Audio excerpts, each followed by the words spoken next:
Ukraine says Russia has fired at least 80 missiles at targets across the country as part of an overnight bombardment. The most significant wave of attacks since the anniversary of the invasion was marked 2 weeks ago. The targets were right across the country, from Kharkiv in the north to Odessa in the south. At least 3 people are reported dead in Kherson. President Zelensky, in a statement on Telegram, said 10 regions in all had been hit. He added that Russia would not avoid responsibility. And these are some of the latest pictures we've received from Kyiv, where emergency services are at the scenes of blasts in western and southern districts of the capital. As well as residential buildings and critical infrastructure sites, the strikes have left the Zaporizhzhia Nuclear Power Station without electricity. Francis Reid has more. Smoke across Kyiv once again. Cities across Ukraine have come under attack by Russian missiles and attempted drone strikes in what's the most significant wave since the anniversary of Russia's invasion 2 weeks ago. Ukraine says Russia fired 81 missiles and 8 drones as part of the early morning attack.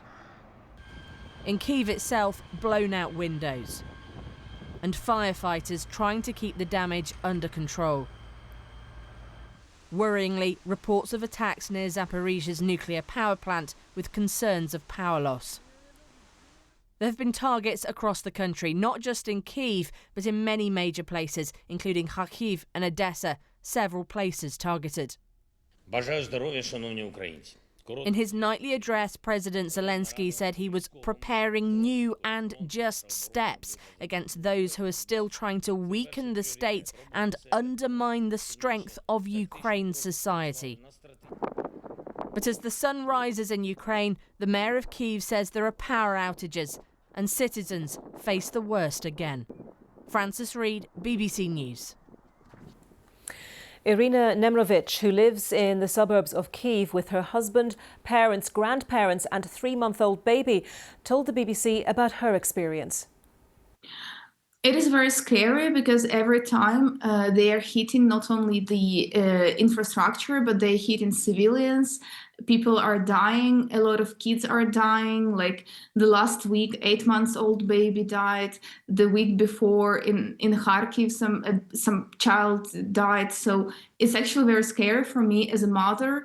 And I live in the suburbs, so it's a bit quieter here. But for example, my sister, she lives in the city with her 3-year-old son, and they're just sleeping in the hall near the elevators, on the floor as well, because it's the only place they can go at night.